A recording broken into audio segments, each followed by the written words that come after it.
देश भर में हो रही है। योगी के बुलडोजर की डिमांड चुनावी राज्यों में भी होने लगी है और एक बार फिर सीएम योगी को चुनावी राज्यों में प्रचार की कमान सौंप दी गई है। आज सीएम योगी छत्तीसगढ़ में हुंकार भरने वाले हैं।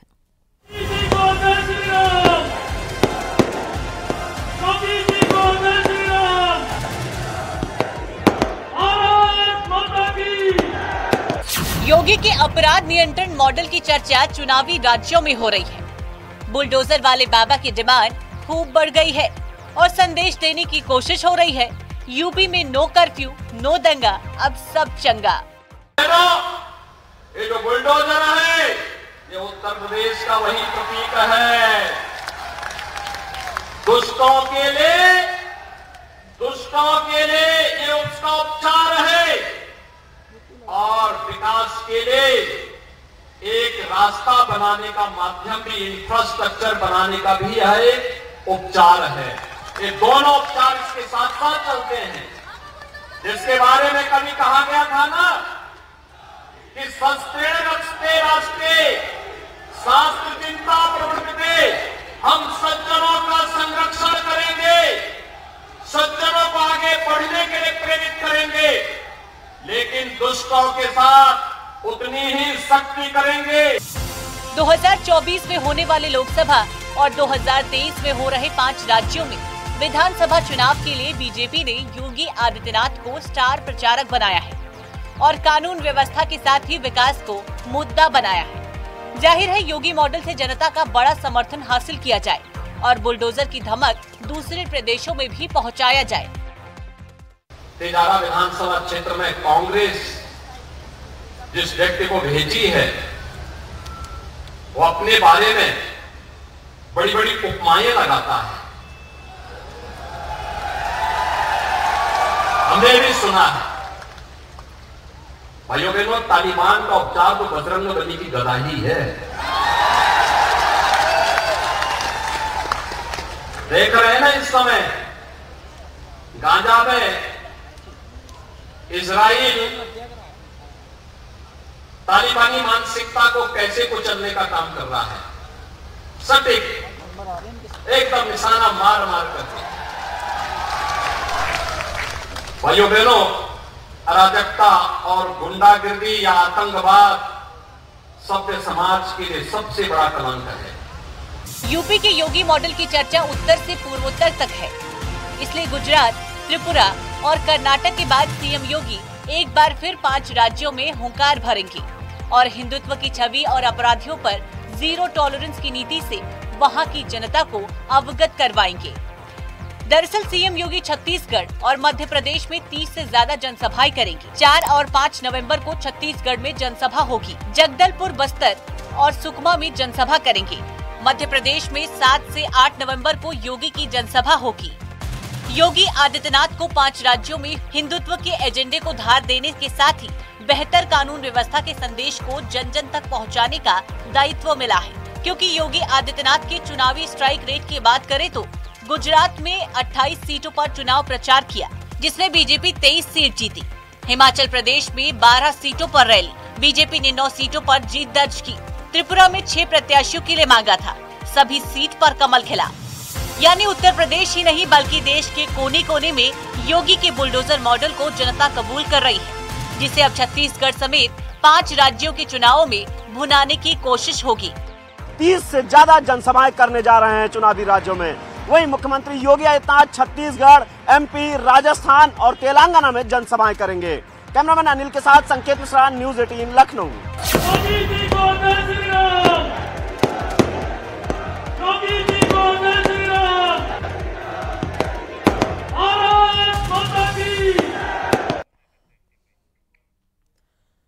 और 26 दलों की एकमात्र कोशिश मोदी को हराने की थी, लेकिन इस कोशिश का सियासी करिश्मा देखिए। वही दल अब कांग्रेस के खिलाफ इंतकाम का पैगाम देने लगे हैं। दरअसल मध्य प्रदेश के विधानसभा चुनाव में कांग्रेस से गठबंधन नहीं होने के बाद अब सहयोगी दल समाजवादी पार्टी, जेडीयू और आम आदमी पार्टी करीब करीब 92 सीटों पर अलग अलग चुनाव लड़ रही है, जो कांग्रेस के लिए चुनौती से कम नहीं है।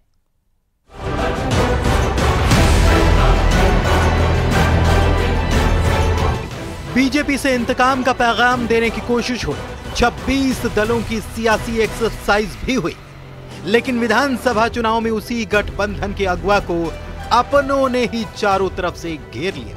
अखिलेश के साथ नीतीश और केजरीवाल के दांव से अब कांग्रेस मध्य प्रदेश में तनाव से जूझ रही है, क्योंकि 230 सीट वाले चुनावी राज्य में 90 सीटों पर अपनों से ही जंग छिड़ गई है। यानी एमपी में कांग्रेस के खिलाफ सहयोगियों ने ही चक्रव्यूह रचना की है। समाजवादी पार्टी ने 73 सीटों पर अपने उम्मीदवार उतारे हैं।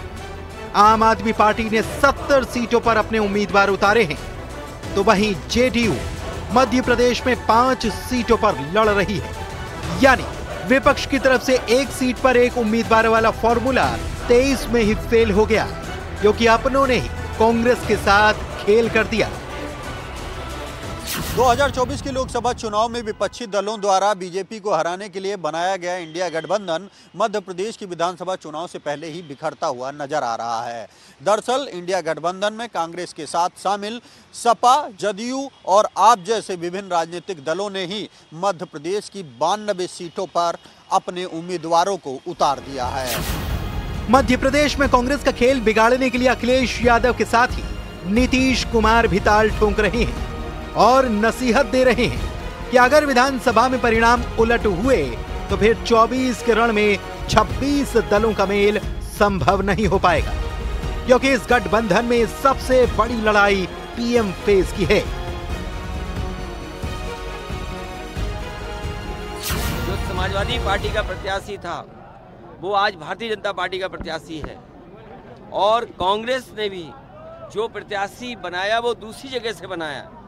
जो जीत रहा होगा वो क्यों किसी के दल में भेजेगा? सवाल ये है कि किसने लेन देन कराया है? क्या कांग्रेस ने लेन देन कराया है? क्या बीजेपी ने पुरानी आदत अभी तक नहीं छोड़ी? इसमें कहीं ना कहीं कांग्रेस और बीजेपी दोनों मिले हुए हैं कि दोनों की मिली भगत से लेन देन हुआ है, वरना समाजवादी पार्टी का वहां पर प्रत्याशी होता। तो अभी तो जिसको हम लोग कांग्रेस पार्टी को आगे बढ़ाने के लिए हम लोग सब एक होकर काम कर रहे थे, लेकिन अभी उनको कोई इस सब चीज की चिंता है नहीं। अभी तो लगे हुए हैं 5 राज्य के चुनाव, इसलिए 5 राज्य का चुनाव होगा, उसके बाद अपने सबको बुलावेंगे। आजकल कभी कोई चर्चा नहीं हो रही। कांग्रेस अब इसी कश्मकश में है कि जिस सीट पर वो सहयोगियों के साथ बीजेपी को टक्कर देने की चाह में थी, अब उन्हीं सीटों पर अपनों ने चुनाव से पहले ही गेम खराब कर दिया। कमोबेश एहसास कुछ अजीब और गरीब हैं तेरे ऐ सियासत, जाने क्यों पल भर में खुश तो दूसरे ही पल में उदास है, जिसका अब कांग्रेस को एहसास है। Bureau report, news 18।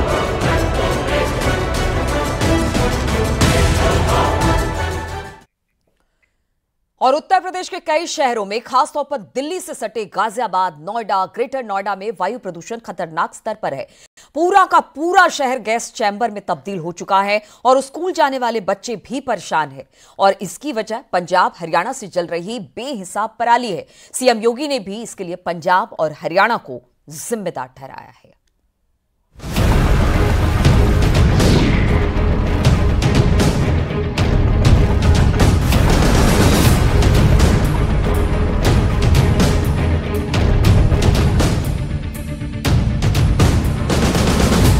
दिल्ली में हर दिन हर घंटे हवा का हाल खराब हो रहा है। हवा जहरीली से जहरीली और अब दम घोटू हो गई है। AQI लेवल इलाके के हिसाब से 400 से 600 तक पहुंच चुका है और लोगों की परेशानियां तेजी से बढ़ने लगी है। स्कूल जाने वाले बच्चे परेशान हैं, लेकिन दिल्ली सरकार के पास इंतजाम ना के बराबर। ना तो अब तक कोई कदम उठाए गए और ना ही पंजाब में जलती पराली पर रोक लग सकी। सैटेलाइट इमेजेस क्या बता रही है? कहां पराली जल रही है, कहां पे औद्योगिक पॉल्यूशन के कारण ये समस्या खड़ी हुई है। पंजाब के ऊपर पूरी तरह रेड कलर से रंगा हुआ था। हरियाणा का भी उत्तरी क्षेत्र पूरी तरह रंगा हुआ था और जैसे ही हवा का झोंका वहां से चला, दिल्ली पूरी तरह अंधकार में डूब चुकी थी। शहर शहर धुंध की चादर बिछी है। दिल्ली एनसीआर में गाजियाबाद, नोएडा और ग्रेटर नोएडा तक प्रदूषण तेजी से बढ़ रहा है और फिक्रमंद योगी सरकार आसपास के राज्यों से पराली पर रोक की अपील कर रहे हैं। लेकिन न तो केजरीवाल सरकार की तरफ से कदम उठाए गए और न ही प्रदूषण रोकने के लिए निर्देश जारी किए गए, क्योंकि जो केजरीवाल कभी पंजाब पर प्रदूषण का आरोप मढ़ते थे, उसी आम आदमी पार्टी की सरकार जब पंजाब में आई तो जुबान पर खामोशी छा गई। दिल्ली में सांस लेना भारी पड़ रहा है। बच्चे घर से बाहर निकलें तो उनके फेफड़ों को बड़ा नुकसान होने का खतरा है। सभी की, दिल्ली के सभी लोगों की औसत आयु 12 साल कम हो रही है, जो पिछले 8-9 वर्षों में अरविंद केजरीवाल जी ने दिल्ली को दिया है। बेसिकली ये जो कहते हैं ना, बिल्कुल उसके विपरीत करते हैं। जो केजरीवाल और भगवंत मान, ये बिल्कुल स्टेज शो है, इससे अलावा कुछ नहीं है।